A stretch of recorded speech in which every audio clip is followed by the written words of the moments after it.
আমরা গত ভিডিওতে মডিউল অপারেটর নিয়ে আলোচনা করছি, মানে ভাগশেষ বের করে নিয়ে আলোচনা করছি। এখন এটা নিয়ে একটু ঝামেলা আছে।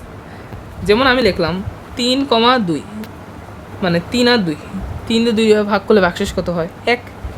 সিম্পল 1। কিন্তু এই সিম্পলের মধ্যেও সমস্যা আছে। এখন আমি বললাম -3কে 2 দিয়ে যদি ভাগ করি তাহলে ভাগশেষ কত হবে? এখন এটা তো অনেকের মাথায় ক্যাচ করতেছে না, এটা কিভাবে হবে? আচ্ছা, রান করে দেখি আমাদের কোড কী বলে। -1 কীভাবে?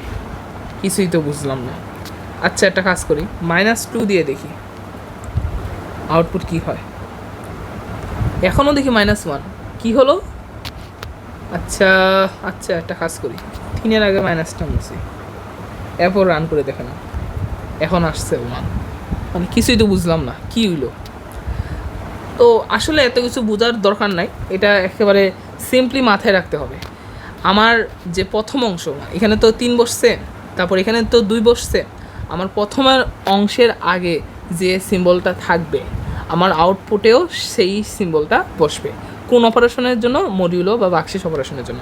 এখানে যেহেতু 3-এর আগে পজিটিভ চিহ্ন আছে তাই আমার ভাগশেষ পজিটিভই আসছে। আমি যদি দেখাই, এই যে পজিটিভ আসছে। আমি যদি এখানে মাইনাস সিম্বল ইউজ করতাম আর এখানে মাইনাস নাই দিতাম, তাও আমার আউটপুটে মাইনাসই আসবে। এটা কিভাবে কাজ করে সেটা একটু জটিল হিসাব। আপাতত জিনিসটা আমরা একটু মুখস্থ রাখবো, মুখস্থ রেখে কাজ চালিয়ে দিব। So that's it.